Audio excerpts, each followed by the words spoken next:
In this lecture, we're going to talk about valuation of stocks. We're going to start with a quick overview of equities, stocks as securities, and the markets where they trade, and then introduce the basic tools for equity valuation.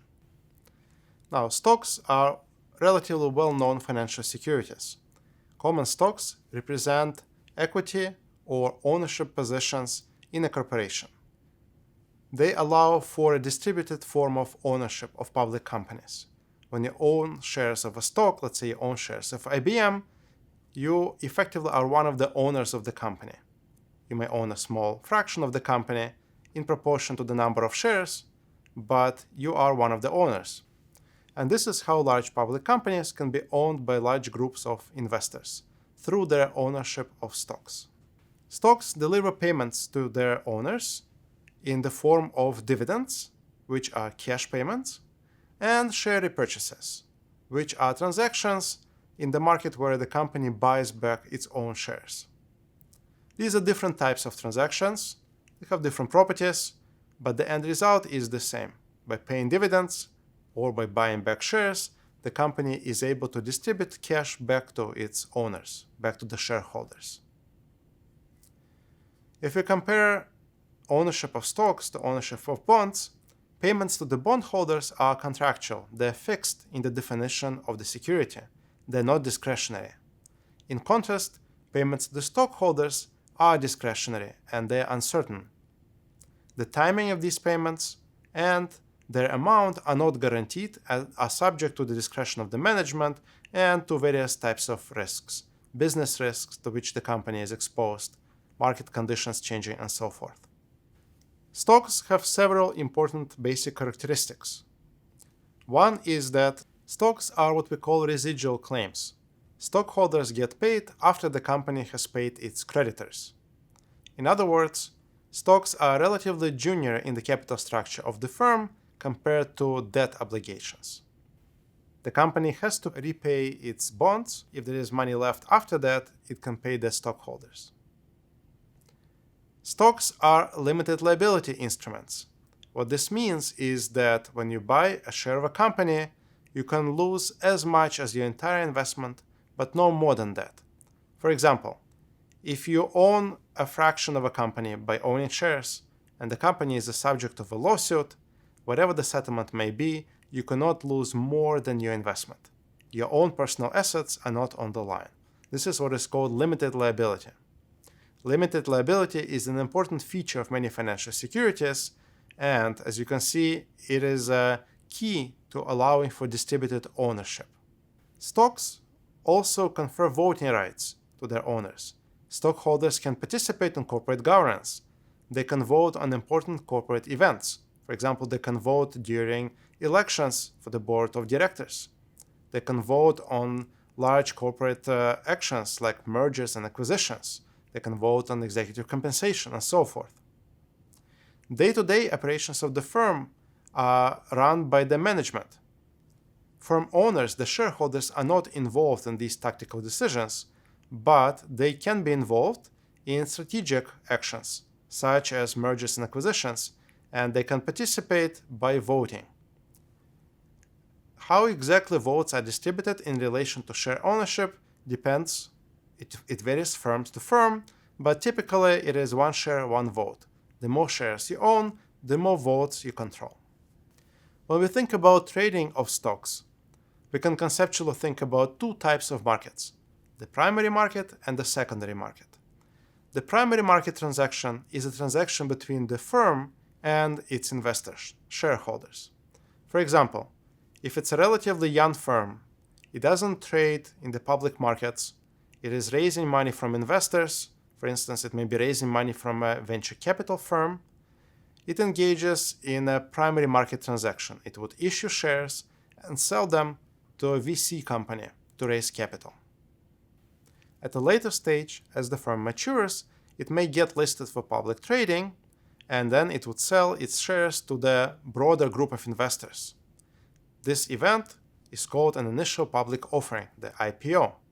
That's when the shares of the firm get listed on one of the standard exchanges. This is also a primary market transaction. The company is selling shares to its investors. At a later stage in the life cycle of the firm, the company can raise more capital from investors in the form of equity. It may sell additional shares. This is called a secondary equity offering, an SEO. Again, it's a transaction between the firm and its investors. These types of transactions, when the firm is raising money from investors, are typically facilitated by financial intermediaries, like investment banks.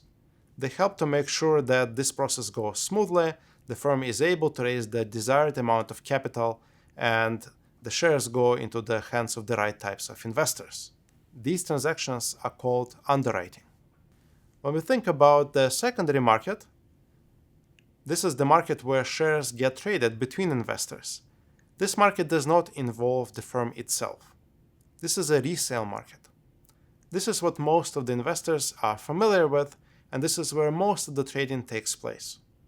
By now, there are many competing exchanges where trading takes place, as well as additional trading venues.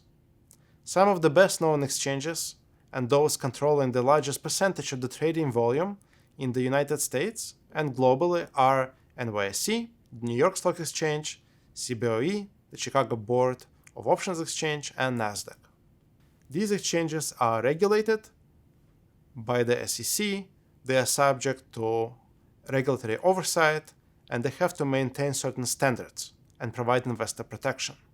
There are also other ways to buy and sell securities. These are called broadly alternative trading systems.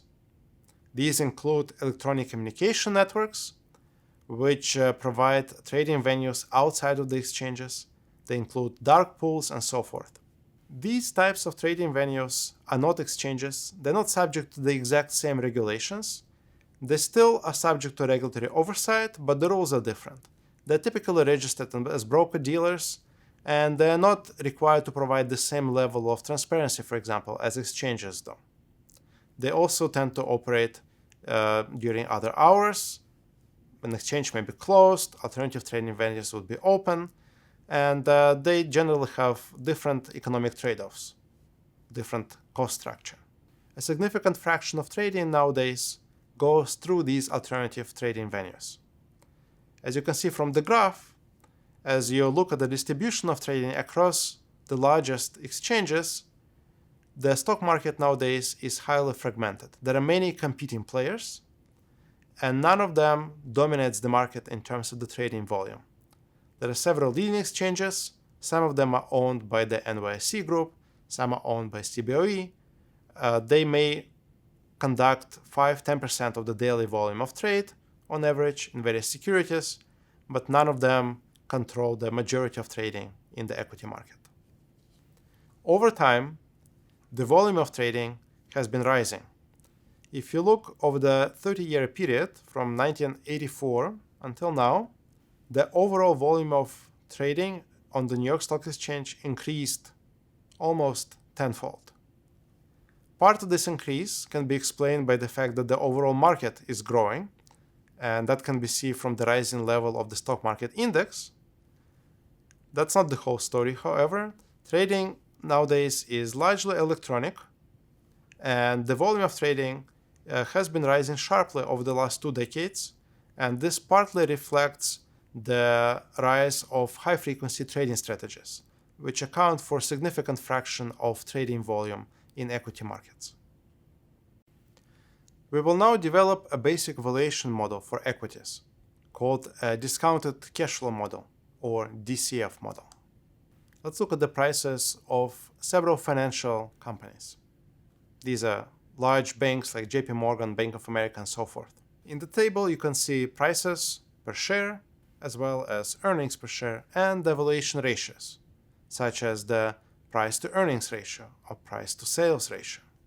What is interesting about this is that these firms are very different in terms of their overall size or market cap. Some of them are extremely large, like Bank of America and JP Morgan Chase. Some are a lot smaller. But when we look at their valuation ratios, such as the price to earnings ratio, those ratios are fairly close to each other. What this suggests, what this pattern is telling us, is that there is something that all of these financial firms seem to have in common as far as their valuation is concerned. the market is pricing these stocks at a similar multiple in relation to their earnings. Let's compare this to the automakers. Now we are looking at various car manufacturers: Toyota, Volkswagen, BMW, and so forth. Again, these companies are very heterogeneous in terms of their overall size. Their valuation ratios also tend to be closely related to each other. They are lower than those for the banks. So what is going on? Why is it that car manufacturers are priced on average at a lower level as a fraction of their earnings, as a PE multiple, compared to banks? What determines valuation of different types of stocks? That's the question that we want to answer. We're going to start with very basic theoretical observations. Let's look at the present value of a security, a stock in this case, and relate it to the cash flows, the dividends. This is going to give us the discounted cash flow model. Our notation is going to be PT for the expected stock price at time t.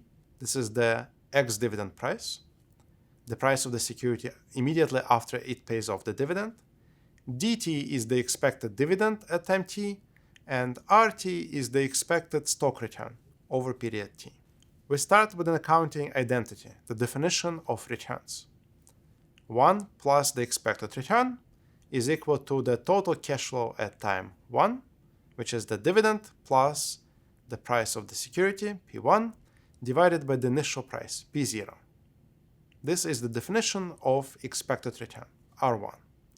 We can rewrite this formula to express the price of the security at time 0 in relation to the expected dividend at time 1, the expected price at time 1, and the expected return. The price at time 0 is equal to D1 plus P1, the expected payoff at time 1, discounted at R1, the expected rate of return. The lesson here is that the price can be computed as expected cash flow, discounted at the discount factor, which is equal to the expected return on the security. This relation is an accounting or mathematical identity. It doesn't rely on any economic assumptions. It is simply true because of how we define returns on securities. Now let's use our pricing formula and iterate forward. We are going to substitute out P1. We will replace it by the discounted value of D2 plus P2.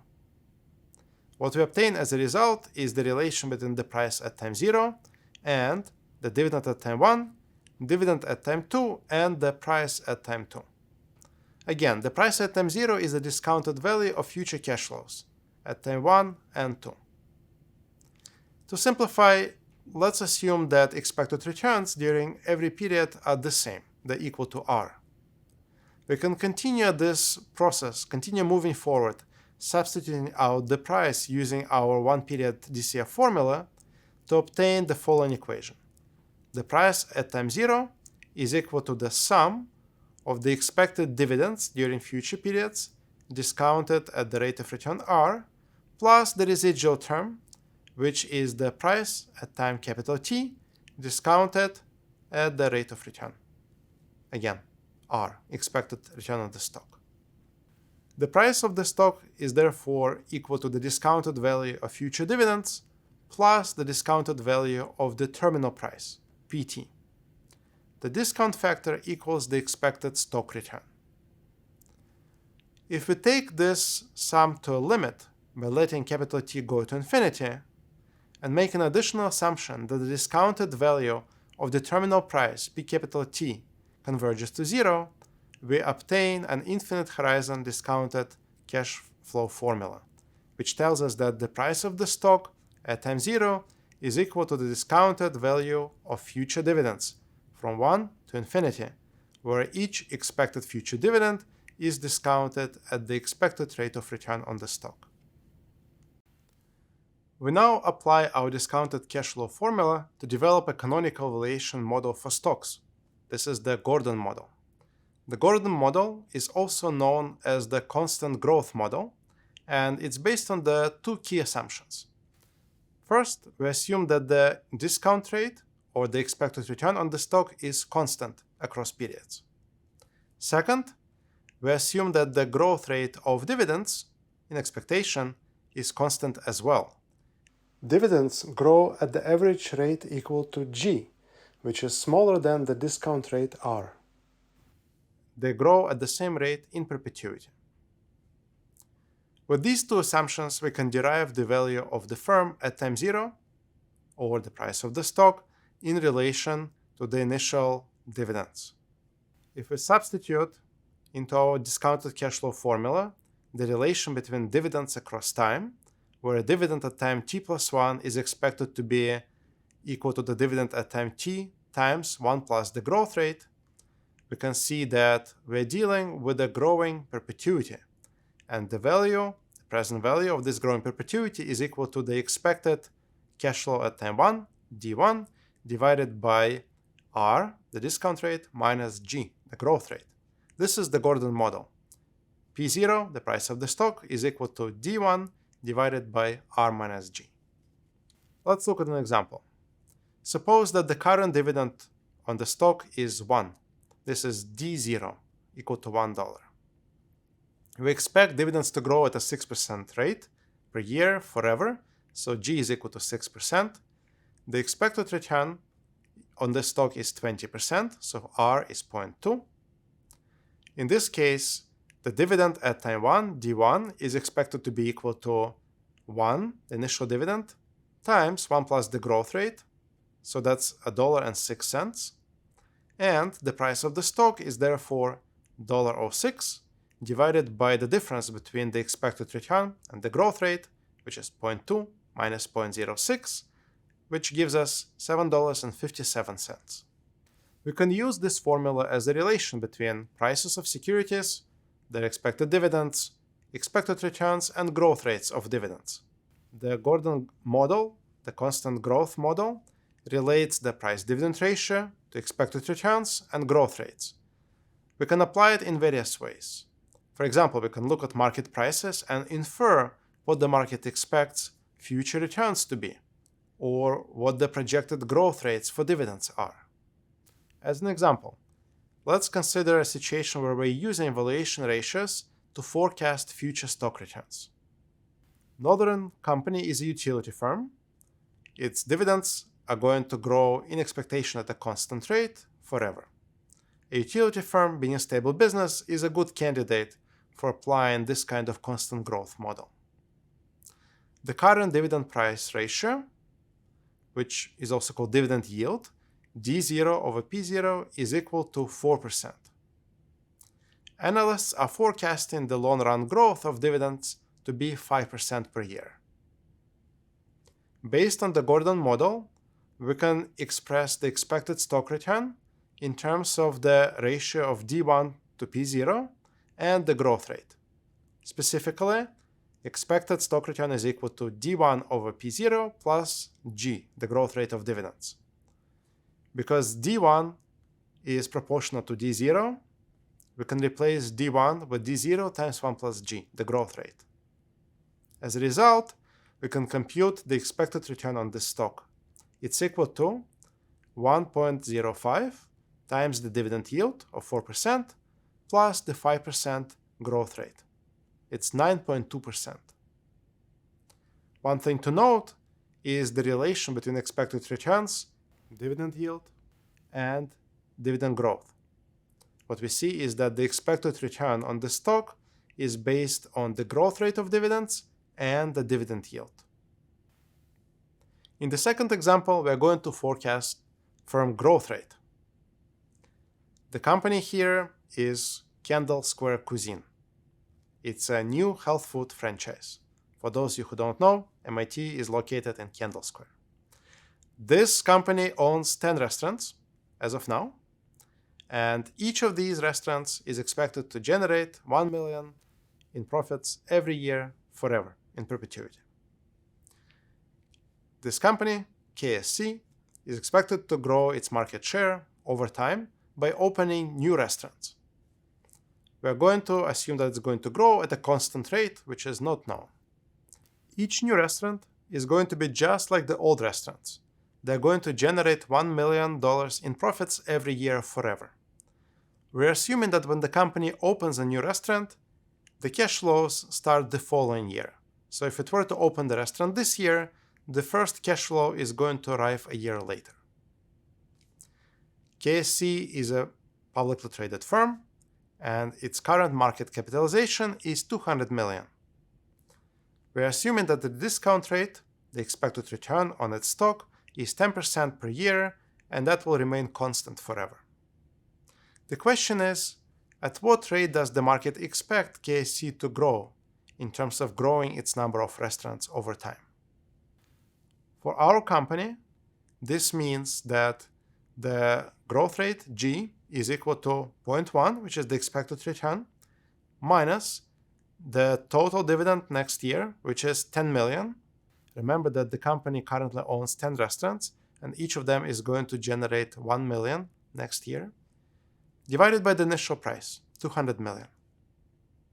The end result is that the expected growth rate, which is priced into the value of the firm, is 5%. In other words, based on the current valuation of this company, the market must be expecting the growth at the rate of 5%. So each year the company is going to increase its number of restaurants by 5%. Next, we consider multi-stage growth models. The Gordon model, the constant growth model, is a useful approximation. It's also a useful building block for constructing more realistic models. But of course, the assumption of constant growth forever is typically not a good approximation to how real firms behave. It is more realistic to think of the company as growing through different stages of growth throughout its life cycle.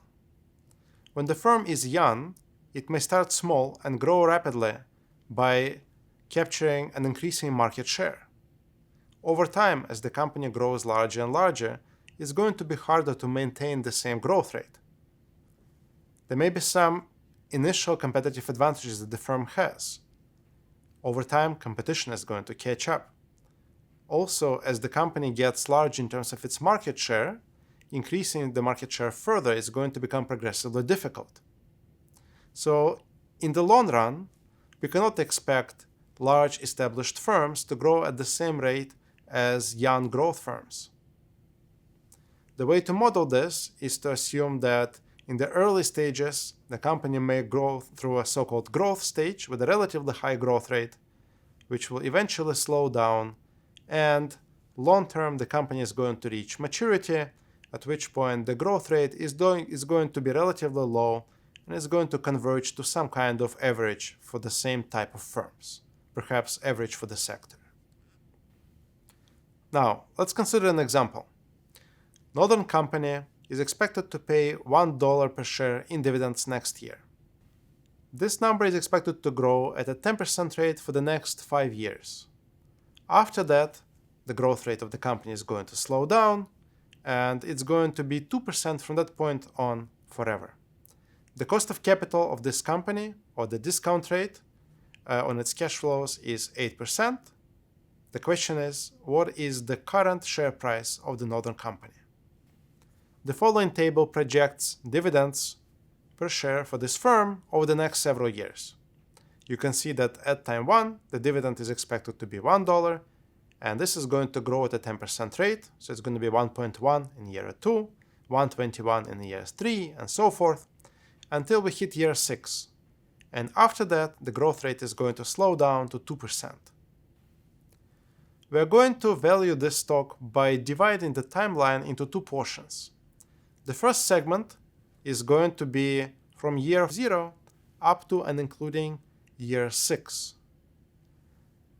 The second segment is going to start in year 7 and go all the way to infinity. We're going to price these 2 portions of cash flow separately. So let's start with the residual piece, which is D7, D8, and so forth. We're going to compute the price of this residual segment from the point of view of time 6. From the perspective of time 6, what we're dealing with is a Gordon model. The growth rate of the company starting from period 7 is constant. We can therefore apply the Gordon formula. The price of the stock at time 6 is equal to D7, the expected cash flow at time 7, which is 164, divided by R, the discount rate, minus G, the growth rate, which at that point is 2%. So 164 divided by 8% minus 2% is $27.38. That is the residual value of the stock at time 6, P6. Now we can use our DCF formula at time 0. The price of the stock at time 0 is equal to the sum from 1 to 6 of the dividends discounted at the 8% rate, which is the expected return, plus the residual term, P6, discounted at the same 8% rate over 6 years. When we compute the sum, the end result is $23.07. And that is the value of the firm under this two-stage growth assumption. We now know how to price equities in relation to their future dividends and discount rates. Expected future dividends are an important input into equity pricing. Forecasting dividends is a complex problem. Our approach here is to relate dividends of the firm to other fundamentals. In particular, we are going to relate firm's dividends to its profits. For simplicity, we assume that the firm is all equity financed, it does not have debt, and makes no interest payments. We start with firm's profits, its earnings per share, which we define net of depreciation and taxes. Dividends are related to earnings by the payout ratio. The payout ratio is simply a ratio of dividends per share to earnings per share. This ratio tells us what fraction of firm's earnings is paid out to its investors. Remaining profits are reinvested into the firm. Algebraically, dividends per share are equal to earnings per share times the payout ratio. Next, we think about how to forecast earnings. The key input into the forecast is retained earnings. Retained earnings are equal to the difference between earnings and dividends and represent the portion of the firm's cash flows reinvested into the business. The fraction of the earnings retained by the firm is called the plowback ratio. It is the ratio of retained to total earnings and is equal to 1 minus the payout ratio. For example, if a firm generates $2 per share in earnings and pays out 80 cents to its investors, then the payout ratio is 40% and the plowback ratio is 60%, with $1.20 reinvested into the firm.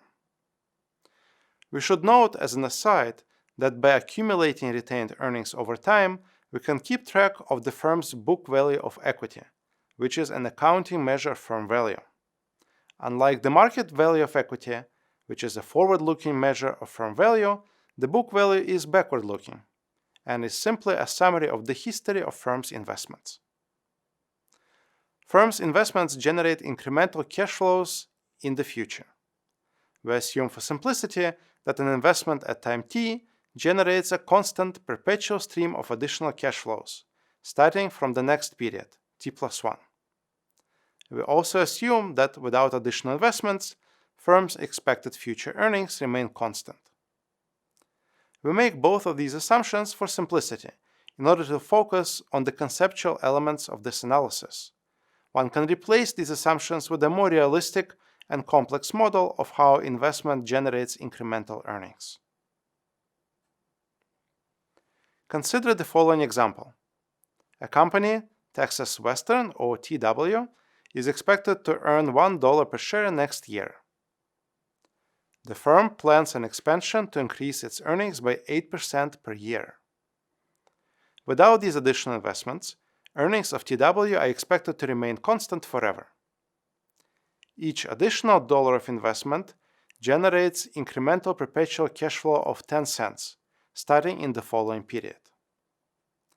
We assume that all new investment is financed by retained earnings. The discount rate is 10%. We assume that this discount rate applies to all future cash flows of the firm. Our task is to determine the price of TW's shares under two alternative growth strategies.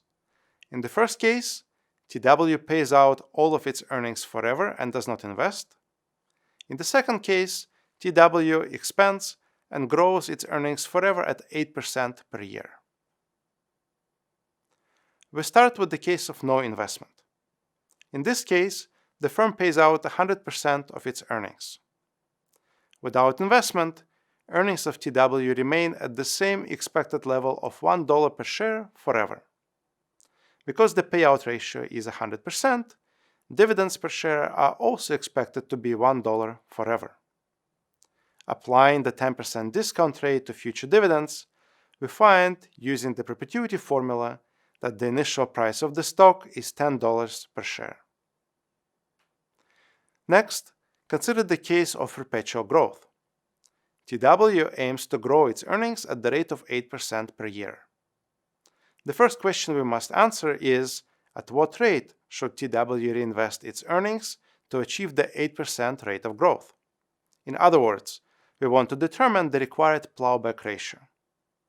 Suppose that at time t, TW reinvests fraction b of its earnings. This investment raises all future earnings by 10% of the total amount invested, which is the plowback ratio times its earnings in period t. As a result, earnings per share at time t plus 1 are equal to the EPS in the previous period times 1 plus 0.1 times the plowback ratio. We conclude that to achieve an 8% growth rate, the firm must use the plowback ratio of 80%. The payout rate must then equal 20%. Under the permanent expansion at the 8% rate, dividends per share in the first year are expected to be 20 cents, which is 20% of the expected earnings. Using the constant growth model, the initial price of the stock of TW is equal to the expected dividend, next period, divided by the difference between the discount rate and the expected dividend growth rate. The initial stock price is then $10 per share.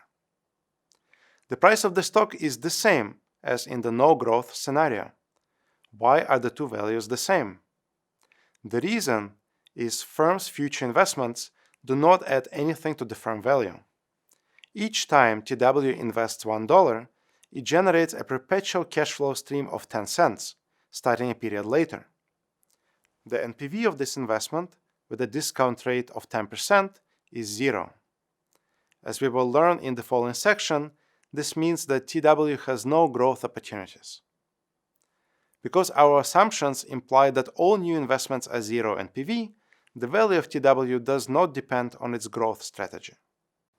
In this segment, we will learn how to think about growth opportunities, how to value them, and how much opportunities for future growth contribute to the price of the stock.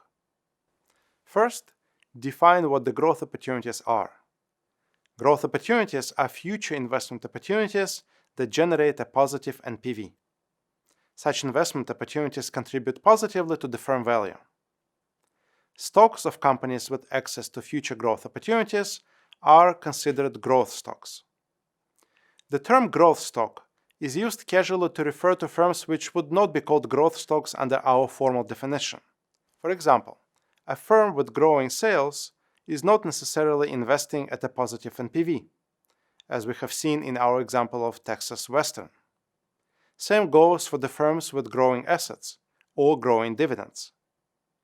The bottom line, a growth firm is a firm able to make positive NPV investments in the future.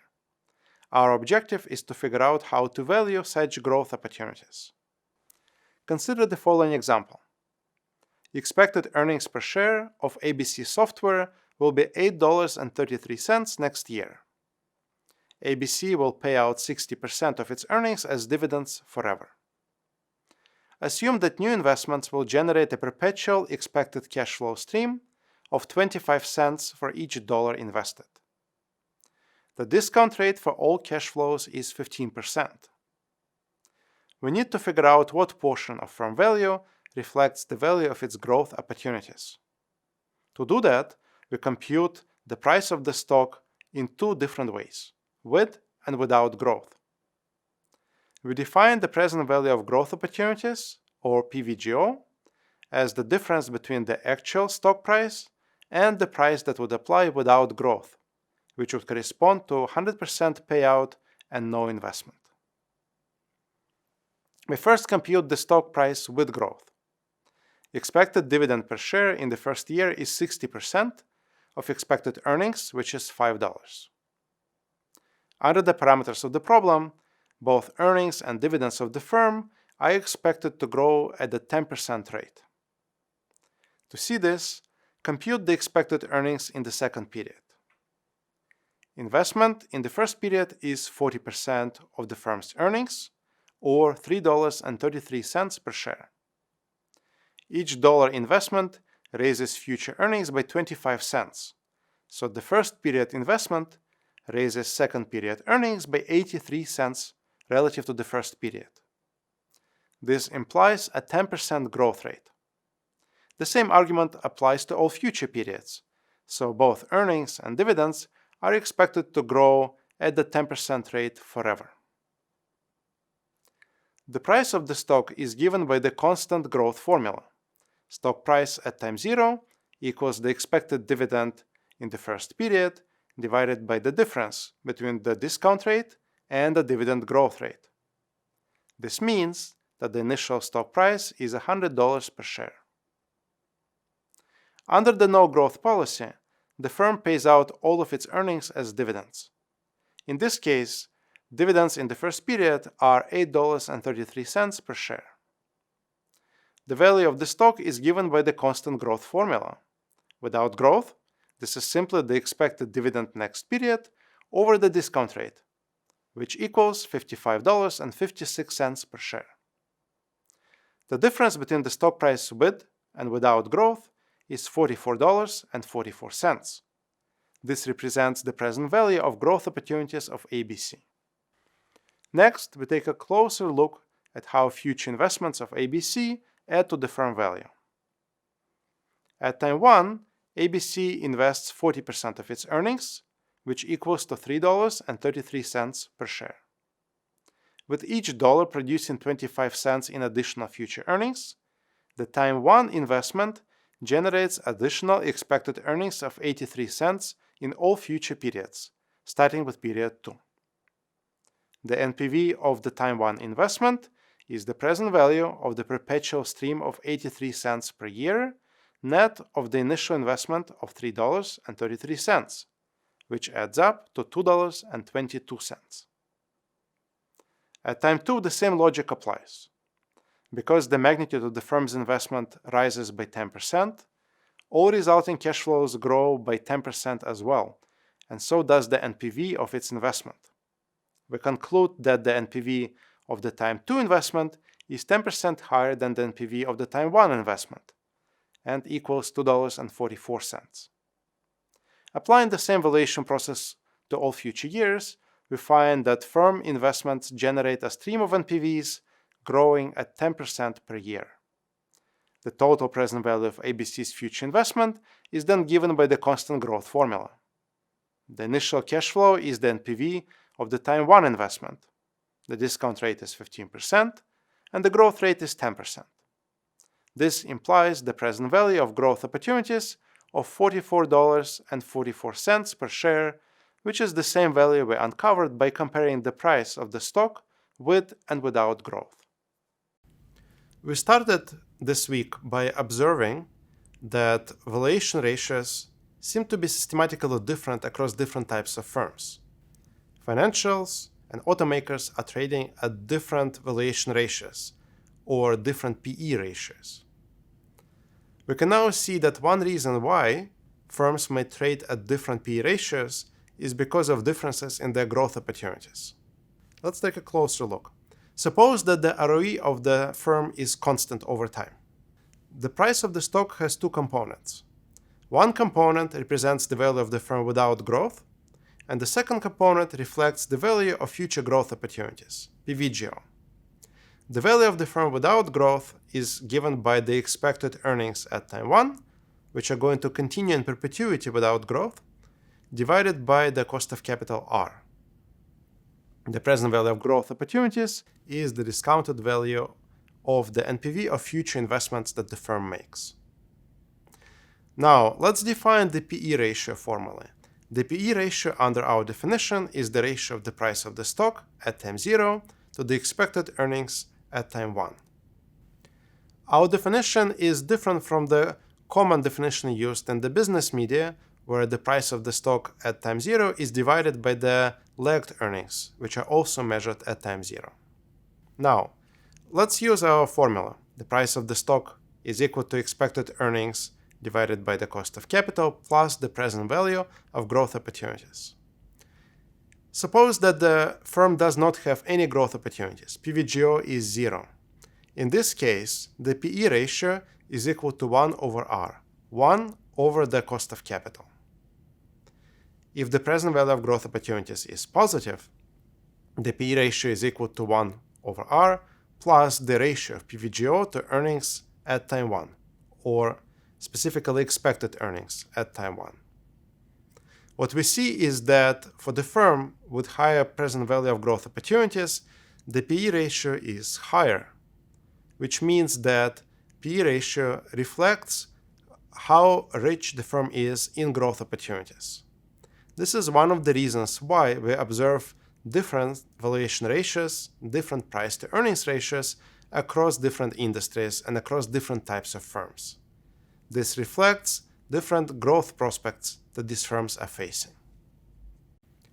So far, we talked about valuation of stocks, but the same techniques can be used to value the entire business. We don't need to be focusing just on equities. So let's start with the discounted cash flow formula.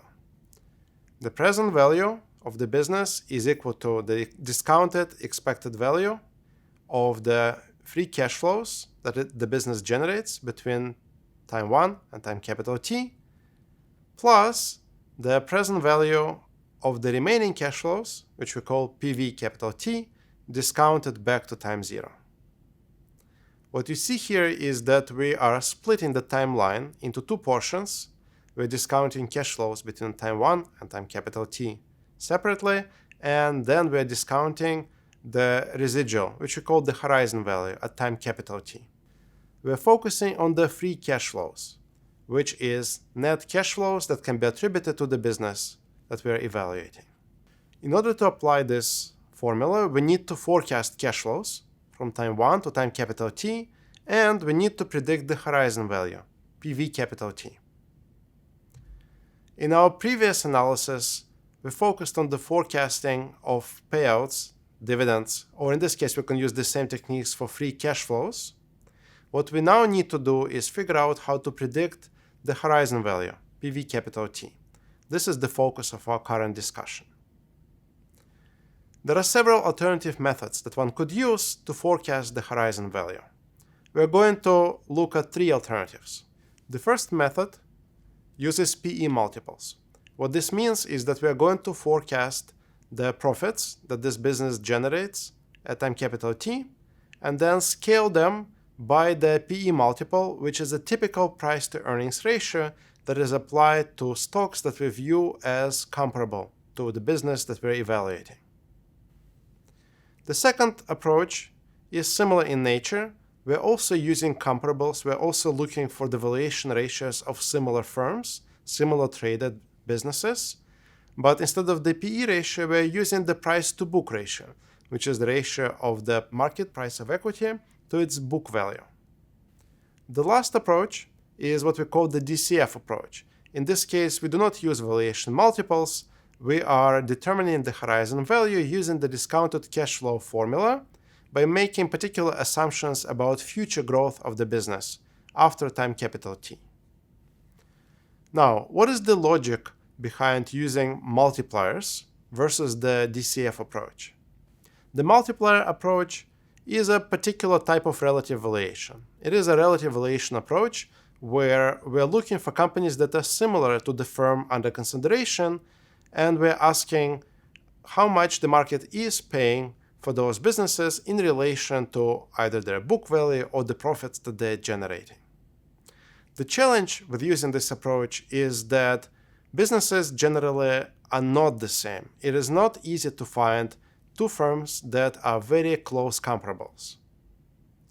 What we're doing here is a hybrid approach, where we are forecasting cash flows over the first several periods explicitly, and we're discounting them, and then we're applying the multiples approach at time capital T.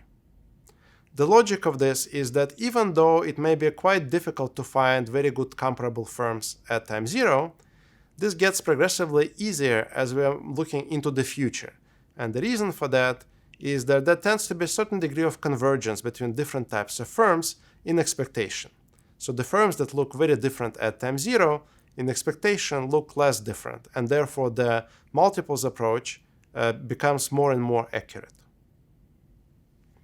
Now, one can say that the multiples approach is not a pure fundamental approach to valuation, because rather than discounting cash flows, we are using multiples.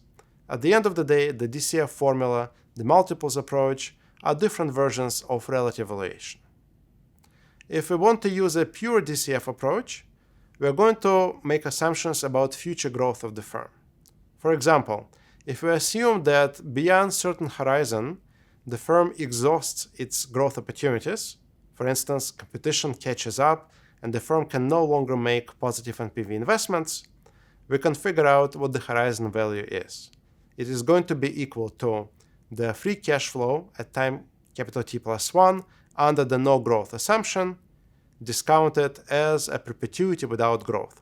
So it's free cash flow times T plus 1 divided by the opportunity cost of capital. Consider the following example with the data given in the table.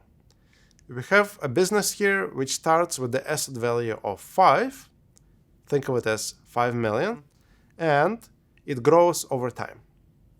For each period, from 1 to 6, we can see how the asset value evolves, how this business generates earnings, and we can see net investment.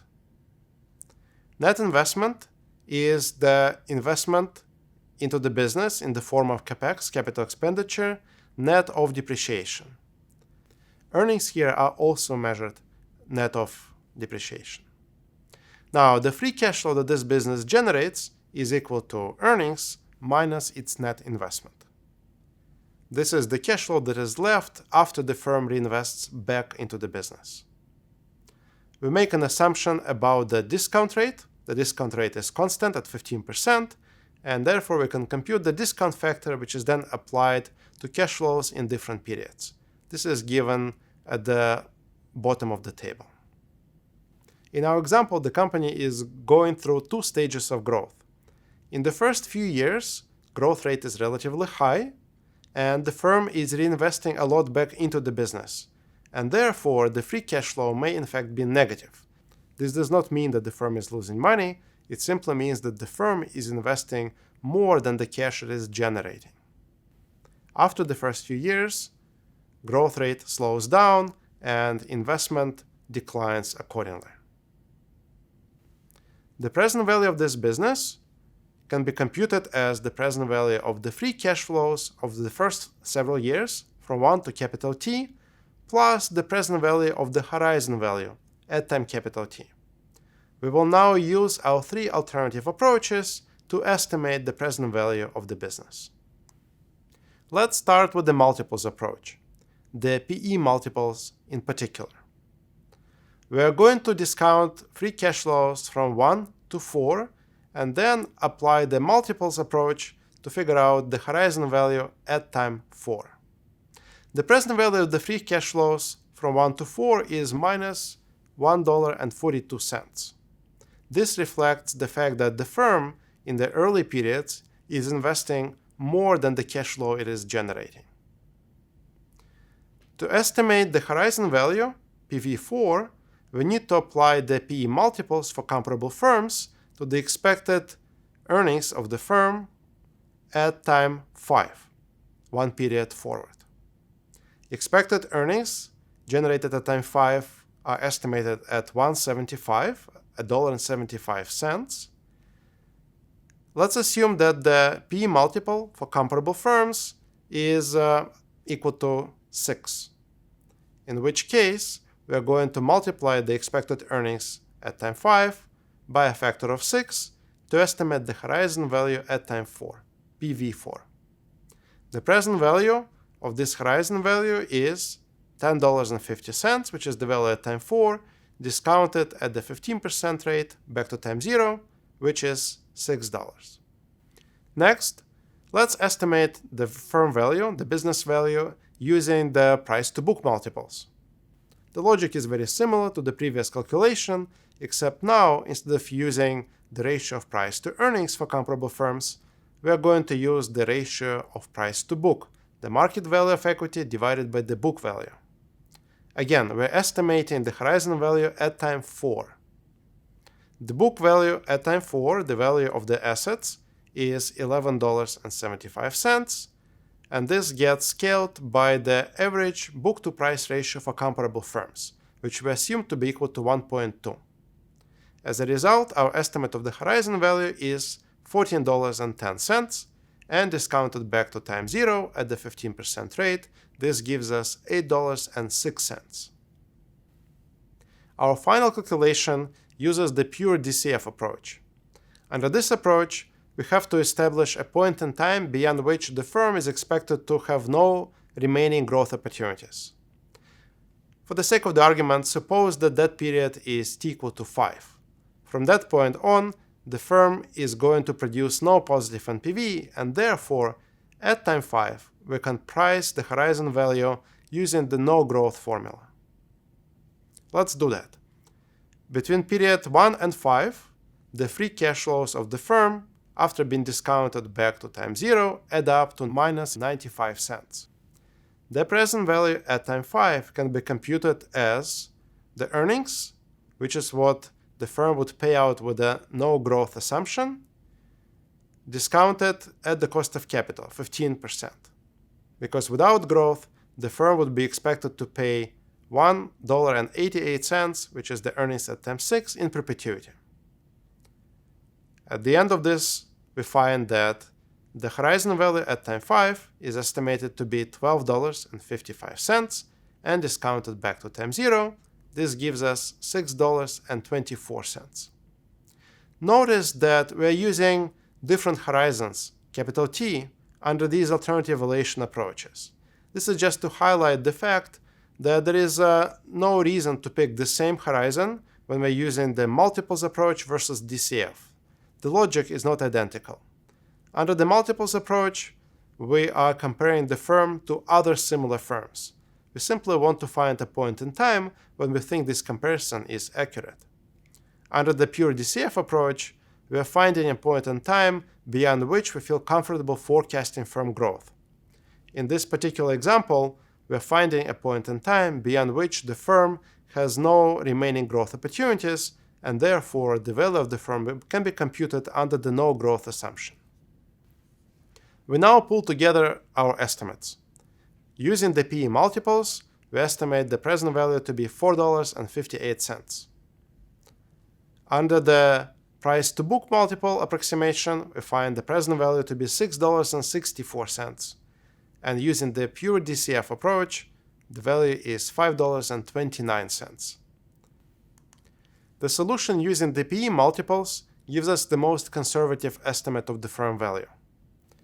Now, firm valuation is not a simple problem, and our estimates are based on a number of simplifying assumptions. What we get from this analysis is the sense of the range of likely values. This range can be fairly wide, which is what our analysis illustrates. In order to apply these results, we have to look further. We have to study sensitivity of these numbers to the underlying assumptions. At the end of the day, what we find is that valuation is not a simple problem. However, we now have the tools to tackle it.